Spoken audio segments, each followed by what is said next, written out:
Thank you everyone for joining me today for the virtual episode of Inner City Cultural League.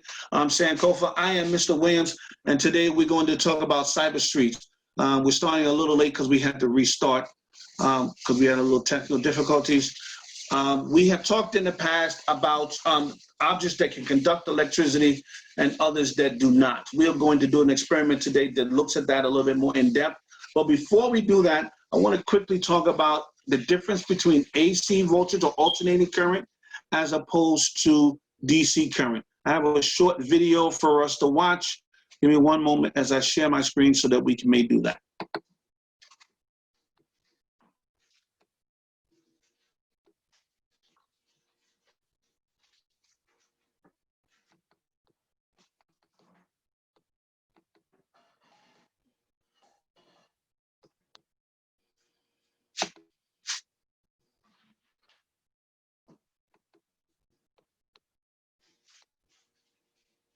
Vertical axis is voltage, and the horizontal axis is time. We can see that the voltage at this point, if you are looking for a video on legendary rock music, you might have found the wrong channel. On a previous ADOMS video, we looked at voltage, power, and current, and you might remember this animation. One problem with this animation is that the voltage source shown was an AC source, while the current flow was shown as DC.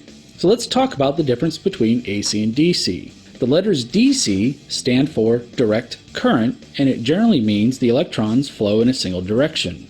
AC stands for alternating current, and it means that the flow of electrons change. Now this is where things can start to get a little confusing. This is an AC voltage source, so it's both AC and voltage. What the heck? How can voltage and current be the same? Well, it turns out we tend to use AC and DC abbreviations for voltage as well as current. So in other words, AC, voltage or current, is voltage or current that changes. DC, voltage or current, is voltage or current that is steady. Okay, so let's take a little bit closer look at these two, starting with DC. Check out this AA or LR6 battery. It provides 1.5 volts. This example circuit is going to be a DC motor like you might find in a toy car. When we insert the battery into the circuit, current begins to flow in a single direction, turning the motor. If we drew a graph where the vertical axis is voltage and the horizontal axis is time, we can see that the voltage at this point stays constant. Now, since this is a battery, eventually it's going to run out of energy and its output voltage will drop. So we know that the voltage will change over time, but the polarity will stay the same. So what is polarity? Well, polarity defines the positive direction, and for a battery, the positive voltage is created from the positive terminal. So what would happen if we turn this battery around? Well, that reverses the polarity, which means the current will flow in the opposite direction as before, causing our motor to spin in the opposite direction. Okay, so let's move on to AC, and in this case we're going to use a light bulb and a North American AC socket because, well, I live in North America. Notice how the circuit behaves when we turn the switch on. Let's break down what we're seeing by using the voltage graph again. Notice how the current is flowing in one direction, and as voltage increases, the light bulb gets brighter. Once the voltage reaches its peak, current flow stays the same, but the voltage begins to drop, and the light bulb gets dimmer. Once we reach 0 volts, the voltage's polarity changes, causing current to flow in the opposite direction. And again, as the voltage gets closer to its peak, the bulb gets brighter and then dims back down. Okay, we need to define a couple of things. First is, the change from start to finish is called a cycle. The rate at which the cycle repeats is frequency. Now, frequency is measured using the unit hertz, which means cycles per second. Different parts of the world use different frequencies for their AC system. What this means is in 1 second, the cycle will repeat itself at least 50 times. Believe it or not, incandescent bulbs are actually flashing over 50 times per second. Now, it turns out that this rate is so fast that our slow human eyes sees it as constant light. In summary, while the abbreviations for AC and DC include the word current, they can be used to describe different types of voltage and current. DC voltages do not fluctuate, while DC current flows in one direction. AC voltages change over time, and the current flow can alternate direction. If you have questions about this video, please feel free to leave comments below. For more electronics tutorials, subscribe to this channel. You can also find us on Twitter and the web at adohms.com.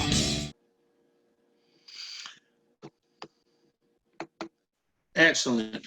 So now we understand the difference between alternating current and DC current. We hadn't discussed that in the weeks past, so I wanted to make sure that we understood the difference between the two.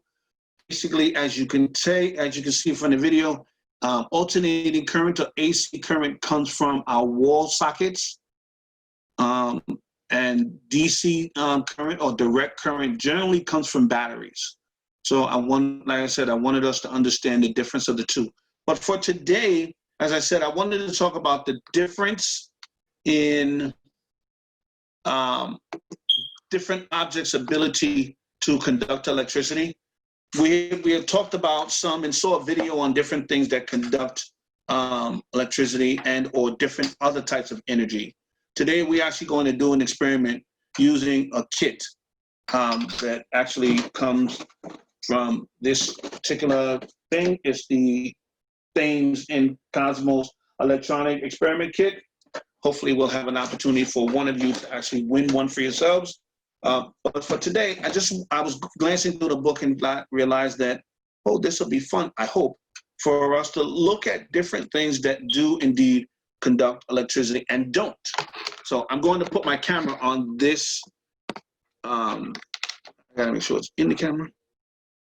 And there's a glare from the sun, so I'm sure it's in a bad place. So, okay, on the table. So that you can see what I put together. It's just simply a battery connected to an LED, which is just a light emitting diode, which means basically it's just a light. So you can see that if I put these two ends together at the end of this wire, I put them together. Hopefully you can see in the camera that, and let me down a little bit more. Okay, you can see in the camera that indeed it does light up. Okay, what I have here in front of me, I have a pencil, a silver spoon, or at least metal spoon, and I have a glass of distilled water, just plain, and I have a glass of distilled water with salt, and I have a glass of regular tap water.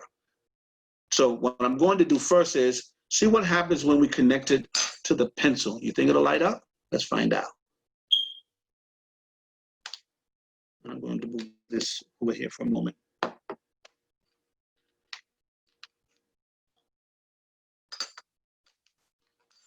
So when we touch it to the wood of the pencil,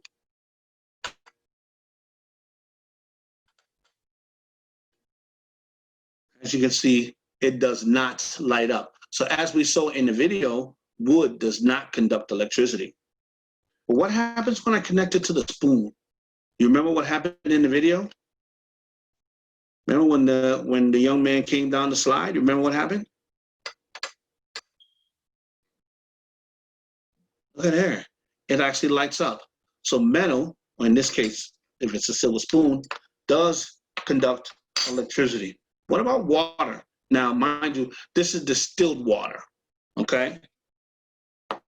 So what do you think may happen? Let's find out.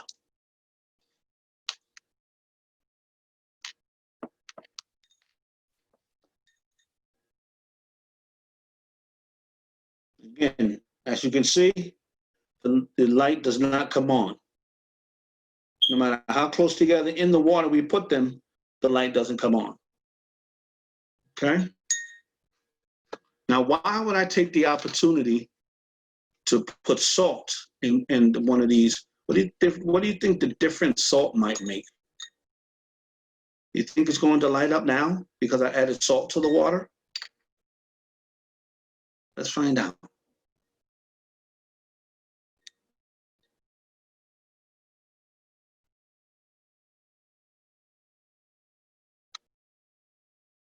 Yes, it's lighting up. Hopefully you guys can see that. Let me move it out of the sun a bit because I know that makes things a little bit difficult. When I put it in the salt water, it does indeed light up. Why is that? Because with the salt, the water becomes ionized. Distilled water doesn't have any electrons to move about. Salt water does have electrons to move about. So because those electrons begin moving, we now can get current. What about tap water? What do you think is going to happen from regular drinking water from the faucet? You think it'll light up? Let's see.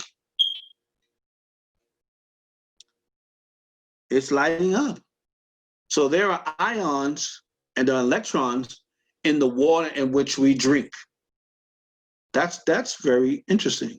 I wouldn't have thought that, but there it is for our eyes to see. Regular tap water. I just ran water from the faucet, put it in this glass, and it has lit.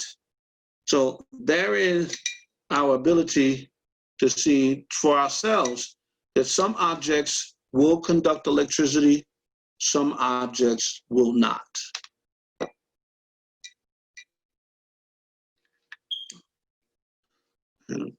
Okay, so one of the things I was sitting here just playing, this is the kit. As I said, I'm hoping for an opportunity for someone to win one of these kits for themselves.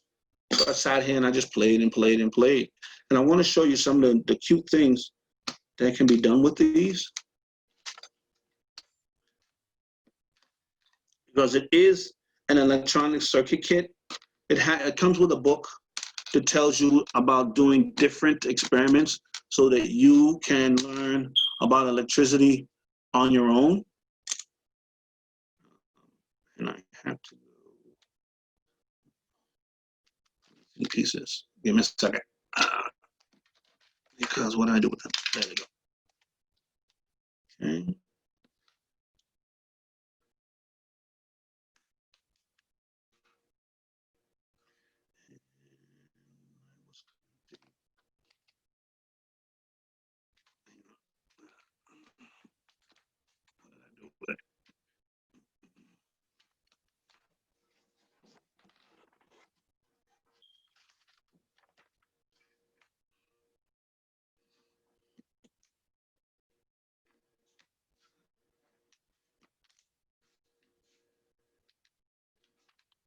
Are you going to write up?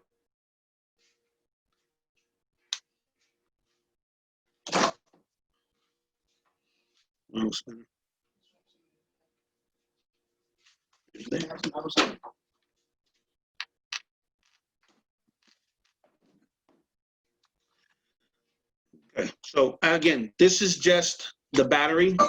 This is now a switch that I've added. These cubes are simply short wires. These longer ones are longer wires. This is simply a light, so we can see what happens when different things, different electricity is applied.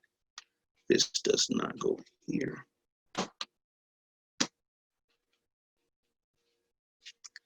Yeah, I want to go this way.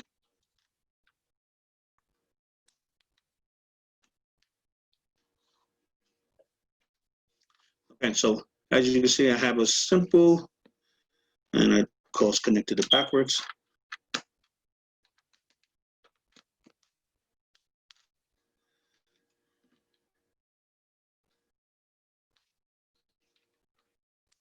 Okay, so this is a simple switch.